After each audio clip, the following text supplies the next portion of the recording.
기도드리겠습니다. 우리를 두루 살피시는 하나님, 쉬지도 졸지도 않으시는 하나님의 보호하심을 고백합니다. 찬양의 가사처럼 낮에는 해가 또 밤의 달이 해치 못하게 우리를 지켜 보호하여 주신다고 약속하신 하나님의 은혜를 찬양합니다. 연일 장마와 무더위 속에서도 우리 성도들과 함께 하시는 하나님께 감사드립니다. 그러나 주님, 지금 우리나라는 그 장맛비의 피해로, 침수의 피해로 고통당하는 우리의 이웃들이 있습니다. 특히 많은 폭우로 지하도로가 침수되는 사건이 있었습니다.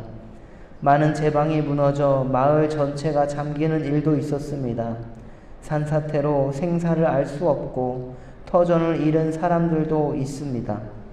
하나님, 이 시간 재해로 어려움 당하는 이 땅의 백성들을 긍휼히 여겨 주옵소서.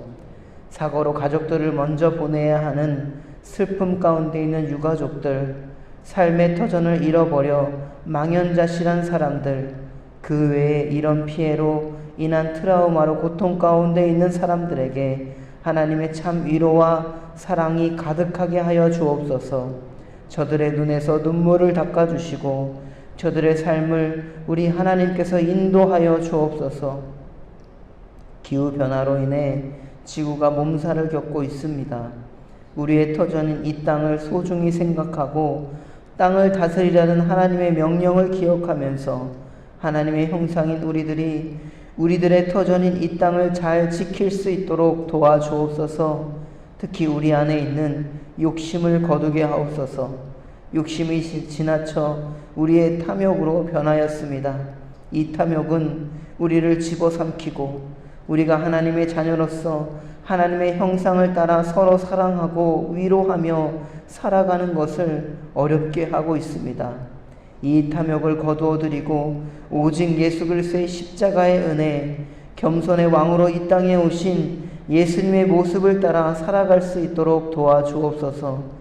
우리가 어떤 형편에 있든지 자족하는 마음을 주셔서 더 가지려고 하는 것이 아니라 더 나누고 베풀 수 있는 감사의 삶을 살아갈 수 있도록 하여 주옵소서. 하나님, 우리 구의교회 여름사역이 이번 주 금요일 청소년부부터 토요일 영유아부 유치부로 시작이 됩니다.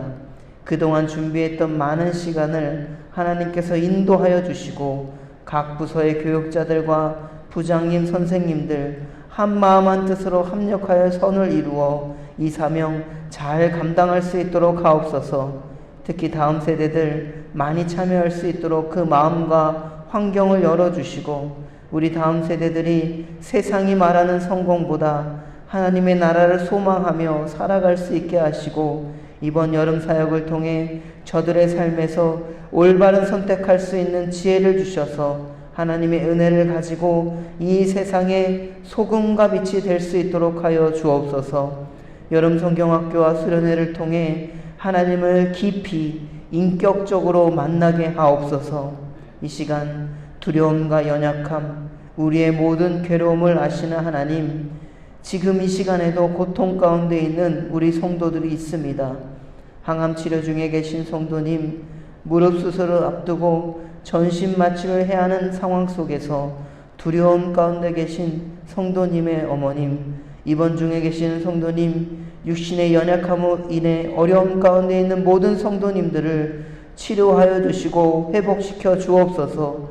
또 마음이 연약해져서 또 우울증 가운데 있는 성도님, 여러 가지 상황으로 인한 스트레스로 불면증에 계신 성도님 등 하나님께서 마음의 어려움도 만져주옵시고 하나님께서 평안한 마음을 허락하여 주옵소서.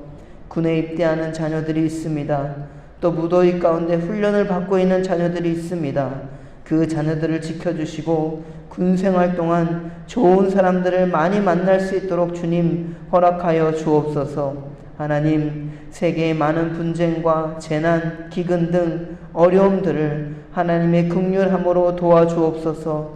특히 이 전쟁이 그치게 하시고 하나님의 온전한 말씀이 그 땅에 가득하게 되어 칼과 창이 아닌 보습과 낯으로 나라와 나라들이 서로를 대적하지 않고 하나님의 복음 안에서 십자가의 그 보혈의 은혜 안에서 평화로 가득하게 하옵소서. 말일에 하나님의 말씀이 모든 열방들을 회복시켜 주신다고 하신 예언자의 말을 기억하면서 이 시간에도 하나님의 말씀을 붙들고 살아가는 우리 모든 성도들에게 성령 하나님 인도하여 주옵소서. 이 시간 귀한 예물 바치는 손길이 있습니다. 그 손길 위에 기름 부어주시고 예물이 쓰여지는 곳곳마다 하나님의 나라가 확장되고 열방이 세워지고 회복되는 놀라운 역사가 있게 하여 주옵소서. 감사드립니다. 이 모든 말씀 예수님의 이름으로 기도드립니다. 아멘. 하나님의 말씀은 예레미야서 5장 20절부터 마지막 31절까지의 말씀입니다. 우리가 함께 이 말씀을 봉독하도록 하겠습니다. 너는 이를 야곱 집에 선포하며 유다에 공포하여 이르기를 어리석고 지각이 없으며 눈이 있어도 보지 못하며 귀가 있어도 듣지 못하는 백성이여 이를 들을지어다. 여호와의 말씀이니라. 너희가 나를 두려워하지 아니하느냐? 내 앞에서 떨지 아니하겠느냐? 내가 모래를 두어 바다의 한계를 삼되 그것으로 영원한 한계를 삼고 지나치지 못하게 하였으므로 파도가 거세게 이나 그것을 이기지 못하며 뛰노나 그것을 넘지 못하느니라. 그러나 너희 백성은 배반하며 반역하는 마음이 있어서 이미 배반하고 갔으며 또 너희 마음으로 우리에게 이른 비와 늦은 비를 때를 따라 주시며 우리를 위하여 추수 기한을 정하시는 우리 하나님 여호와를 경외하지 말지도 아니하니 너희 허물이 이러한 일들을 물리쳤고 너희 죄가 너희로부터 좋은 것을 막았느니라. 내 백성 가운데 악인이 있어서 새 사냥꾼이 매복함같이 지키며 덫을 놓아 사람을 잡으며 새 장의 사들이 가득함같이 너희 집들의 속임이 가득하도다.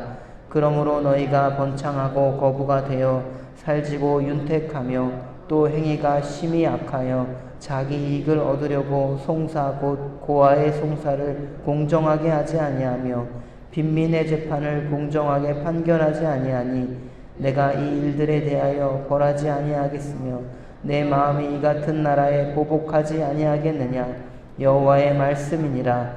이 땅에 무섭고 놀라운 일이 있도다. 선지자들은 거짓을 예언하며 제사장들은 자기 권력으로 다스리며 내 백성은 그것을 좋게 여기니 마지막에는 너희가 어찌 하려느냐. 아멘.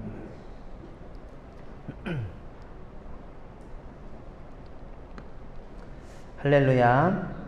오늘 이 자리에 나오신 우리 모든 분들에게 하나님의 축복이 가득하기를 바랍니다.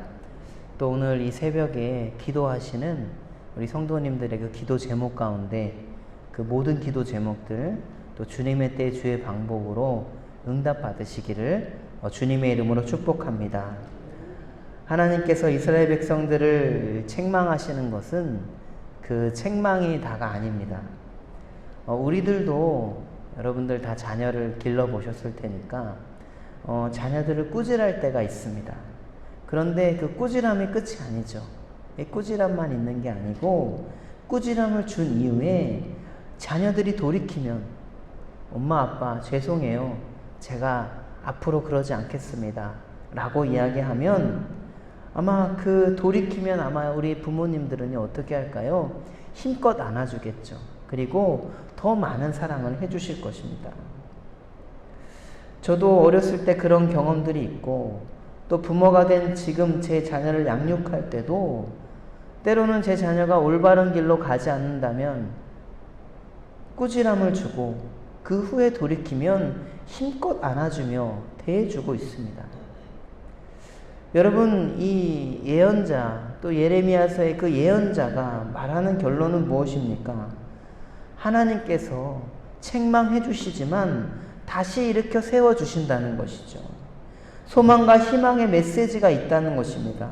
그것이 그 이스라엘 백성들을 향한 하나님의 메시지이고 하나님의 그 회복해야 하는 그 말씀이라는 것입니다. 사실 이러한 책망 속에서 백성들도요, 하나님의 뜻을 궁금해할 수 있습니다. 5장 19절에 보면 우리 하나님 여호와께서 어찌하여 이 모든 일을 우리에게 행하셨느냐. 우리가 읽지 않았지만 어제 그 큐티의 말씀입니다. 어찌하여 우리에게 행하셨느냐라고 물어본다는 거예요.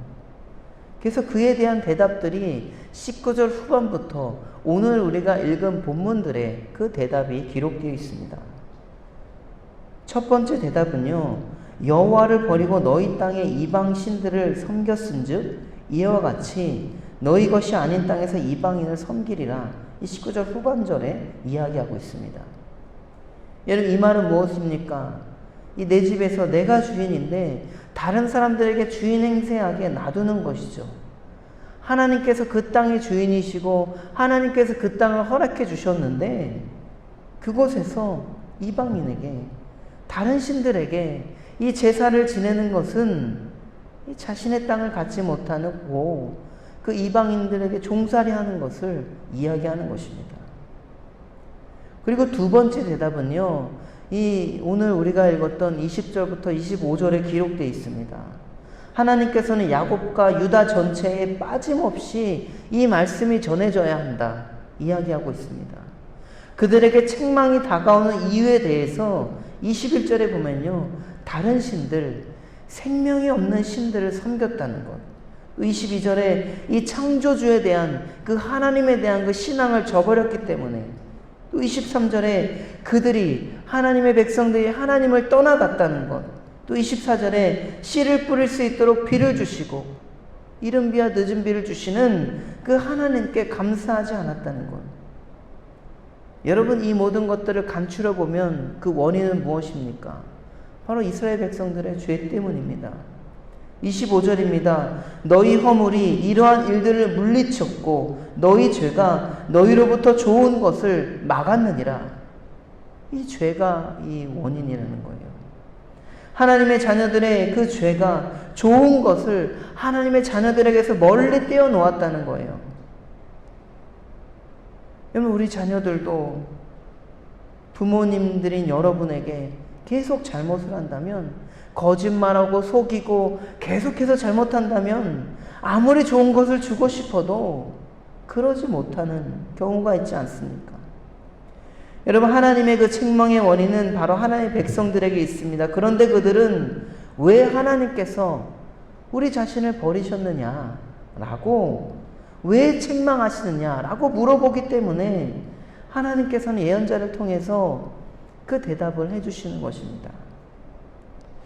여러분, 우리의 인생도 아마 이 성경에, 이 말씀에 그 답이 다 있을 것입니다.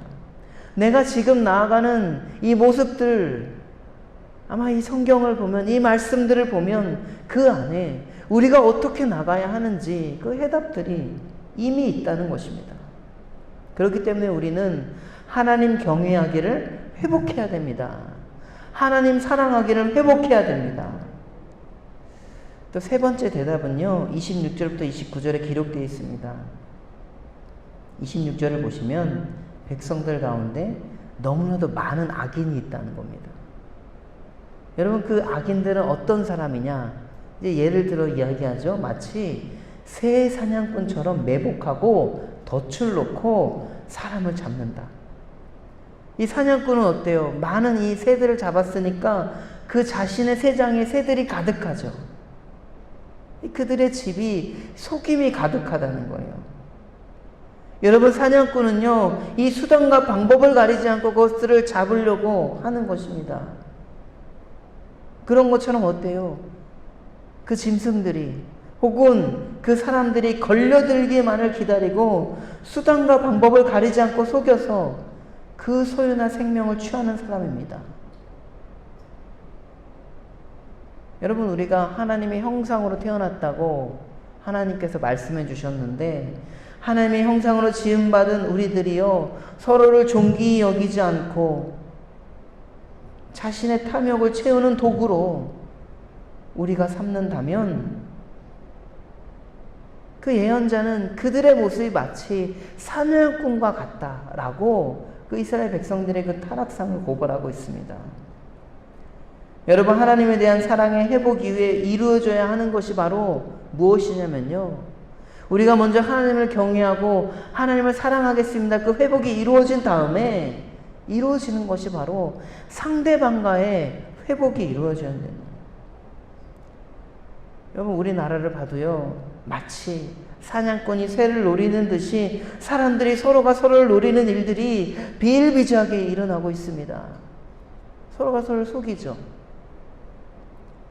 또 이 사람들의 것들을 어떻게 하면 빼앗을까 막 머리를 쓰면서 그것들을 행하는 사람들도 있습니다. 여러분, 이 타락상 앞에서 하나님의 책망이 있다는 것을 우리가 깨달아야 됩니다. 그렇기 때문에 우리 그리스도인들부터 그 하나님의 형상의 모습을 고백하면서 그 모습을 회복하는 거예요. 서로가 서로를 하나님의 형상으로 바라보는 것, 서로가 서로를 존귀하게 여기는 것, 그것들을 우리가 회복해야 된다는 것, 우리의 삶에서 회복해야 된다는 것. 그리고 그런 악인들은요, 27절과 28절에 보니까 번창하고 거부가 되고 살찌게 되었다, 이렇게 이야기하고 있습니다. 그들은 자기의 이익을 얻으려고요, 재판을 하죠. 변호사를 써서 어떻게 해서든지 자신의 이익으로 승리를 하게 합니다. 그러니까 재판이 어때요? 판결이 공정하지 못한 판결이 납니다. 사실은 무엇보다도 그 빈민과 과부를 돌보는 일들은 그 임금의 의무입니다. 그러나 임금들이 그런 빈민과 고아의 법적 권리를 지켜주지 않았다는 것, 그 재판관들이 그렇게 그 법적 권리를 지켜주지 않았다는 것, 그러니까 하나님께서 책망하시고 벌하시는 것이 당연한 것 아니냐. 그 예레미야 예언자는 그 예레미야서를 통해서 이스라엘 백성들에게 이야기하고 있는 것입니다. 여러분, 이제 네 번째 대답입니다. 30절과 31절입니다. 여기서는 그 땅에 끔찍한 일이 일어났다고 이야기하죠. 어떤 일이냐면요, 신앙의 버팀목인 선지자들과 제사장들, 그들조차도 믿을 수 없게 되었다. 그리고 그렇게 그들이 타락하는 것에 대해서 백성들은요, 좋게 여겼다는 거예요. 그러니까 예언자는 이 일에 대하여 무섭고도 놀라운 일이다 이야기합니다. 무섭고도 놀랍다. 이 두 표현을 사용한 것은 그 유다 땅에서 벌어지는 타락상이 얼마나 극심한지를 보여주고 하나님의 그 심판이 결코 피할 수 없다는 것을 이야기하고 있습니다. 선지자들이 믿을 수 없게 된 것은 31절을 보니까 거짓 예언을 하기 때문에 그렇습니다. 사실 그 종교 지도자들은요, 그 시대를 버티고 있는 버팀목과 같은 사람들입니다. 그 버팀목이 무너지니까, 우리 교회에도 기둥이 있습니다. 기둥이 무너지면 어떻게 돼요? 그 건물이 다 무너지게 되는 것 아닙니까? 그러니까 그 시대에 그 이스라엘 백성들의 버팀목인 그 선지자들도 거짓 예언들을 하기 때문에 그 시대가 점점점 타락하고 있다는 것입니다. 그 앞서 5장 13절을 우리가 보면요, 이런 말씀이 있어요. 선지자들은 바람이라 말씀이 그들 속에 있지 아니한즉 그같이 그들이 당하리라 하느니라. 바람이다. 이 거짓 선지자들은 자신이 여호와의 신이 감동되어서 예언한다고 주장하지만 이는 허풍에 해당한다, 이렇게 이야기하고 있습니다. 그리고 오늘 말씀 보니까 제사장들은 자기 권력으로 다스린다. 이는 타락한 그들의 모습들, 이 자신들의 권력을 이용해서 권력 남용을 하는 그런 모습들을 보이고 있습니다. 제사장들은 그들의 손에 여호와의 율법을 들고 그 백성을 정말 올바른 길로 가르쳐야 했습니다. 그러나 당시 제사장들은 그 사사로운 이득을 추구하는 것들을 자신의 그 권력을 행사하는 것 수단으로 삼고 여호와의 법령에 따른 그 자신의 그 사명을 더럽혔기 때문에 그들에 대한 처벌도 불가피하다. 그렇게 타락한 모습을 보인 선지자들을 또 백성들은 좋게 여겼다. 그렇게 예레미야 같은 예언자의 말에는 그 백성들이 동조하지 않았다는 것이죠. 옳은 말을 하는 예언자들을 가두고 핍박했던 것입니다. 그래서 예언자는 마지막에 이런 질문을 합니다. 마지막에는 너희가 어찌하려느냐? 마지막에는 너희가 어찌하려느냐? 여러분, 이것을 직역하면요, 그러하니 이제 너희가 마지막을 위해 무엇을 실천하겠는가? 이 말입니다. 즉, 예언자는 이렇게 끝이 나도 괜찮은 것입니까? 여러분, 이렇게 끝이 나서는 안 되지 않겠습니까? 올바른 마무리를 위해 우리가 무엇을 해야 하지 않겠습니까? 여러분, 우리가 어디까지 가려고 그러는 것입니까?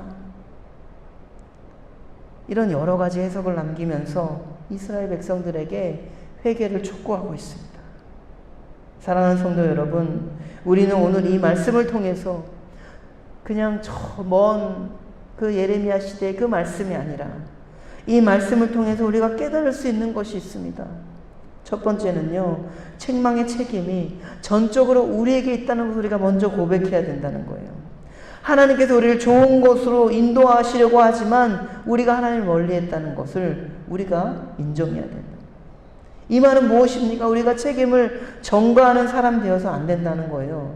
모든 일에 내가 책임이 있습니다 라는 마음을, 그것들을 고백하면서 하나님께 더욱 의지하고 그 말씀에 순종하며 살아가는 우리가 되어야 된다는 것입니다. 이 원리는요, 우리가 살아가는 모든 삶에 다 적용할 수가 있어요. 그럴 때 우리가 살아가는 모든 공동체는 회복될 수가 있습니다. 가정이 회복되고 교회가 회복되고 이 나라가 회복되는 것이죠. 왜냐하면 희생이 없이는 아무것도 이룰 수 없기 때문에 그렇습니다. 그렇기 때문에 예수님께서 자신을 버리셨던 것 아닙니까? 그 십자가의 길로 우리의 목숨을 위해서 우리의 죄를 다 짊어지고 가신 것 아닙니까? 바라기는 우리의 모든 삶 속에 우리 먼저 책임이 있다는 것을 고백하면서 우리가 돌이키지 못한 것들이 있다면 하나님께 온전히 돌이키는 저와 여러분들 되길 주님의 이름으로 축복합니다. 두 번째는요, 하나님께서는 우리가 하나님의 형상을 회복해야 된다고 말씀하십니다. 사냥꾼에 대해 말씀드리면서 사냥꾼은 이 대상을요, 사냥할 것 밖으로 보지 않습니다. 그런 의미에서 우리는요, 사냥꾼이 되어서 안 됩니다. 우리는 사람을 사랑하는 사람이 되어야 되죠. 사냥꾼처럼 상대방의 목적을 이루기 위한 수단으로서 바라보는 것이 아니라 우리를 서로를 바라볼 때 하나님의 형상으로 그 모습을 회복하기 위해서 서로를 바라봐야 된다는 거예요. 바라기는 오늘 하루 여러분들 많은 사람들을 만날 것입니다. 우리 가족들을 만나고 이웃들을 만나고 또 직장에서 사업장에서 많은 사람들을 만날 때인데 그 만남을 통해서 하나님의 형상으로서 상대방을 바라보며 서로를 축복하는 우리 모두가 되기를 주님의 이름으로 축복합니다. 세 번째는요, 우리의 삶을 다시 한번 돌이켜야 된다는 거예요. 예언자가 마지막 우리에게 질문을 하죠. 과연 이렇게 살아가도 되는 것입니까? 여러분, 이 질문이요, 오늘 여러분들이 사는 삶에 그 질문이 되기를 바랍니다. 내가 과연 이렇게 살아도 되는 것일까? 이 최선일까? 더 나은 방법은 있지 않을까? 오늘 하루의 삶 속에서 하나님께로 돌이켜야 하는 것들이 있다면 하나님 바라보면서 나아가는 우리 모두가 되길 바랍니다. 여러분, 성경은요, 우리에게 경고만 하고 재앙만 하고 심판만 하는 것이 아닙니다.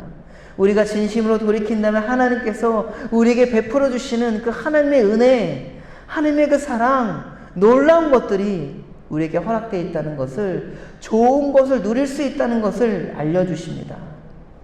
사랑하는 성도 여러분, 내가 먼저 회개하고 상대방을 바라볼 때 하나님의 형상으로 서로를 바라보고 우리 자신의 모습에서 돌이켜야 하는 것들이 있다면 온전히 돌이키며 하나님께서 우리를 회복해 하시는 것, 하나님께 우리에게 소망과 위로를 주시는 것을 바라보며 오늘 하루를 살아가시는, 또 앞으로의 삶을 살아가시는 우리 모두가 되기를 주님의 이름으로 축복합니다. 우리 다시 한번 정말 하나님의 말씀을 기억하시면서 오늘 하루 정말 하나님의 뜻대로 그 말씀에 순종하며 살아가기를 결단하며 기도하고, 또 각자 기도하시는 기도 제목들 주님께 간절히 기도하며 나아가는 이 시간 되길 바랍니다. 우리 함께 주님이 가르쳐주신 기도를 드리겠습니다. 하늘에 계신 우리 아버지, 아버지의 이름을 거룩하게 하시며 아버지의 나라가 오게 하시며 아버지의 뜻이 하늘에서와 같이 땅에서도 이루어지게 하소서. 오늘 우리에게 일용할 양식을 주시고 우리가 우리에게 잘못한 사람을 용서하여 준 것 같이 우리 죄를 용서하여 주시고 우리를 시험에 빠지지 않게 하시고 악에서 구하소서. 나라와 권능과 영광이 영원히 아버지의 것입니다. 아멘.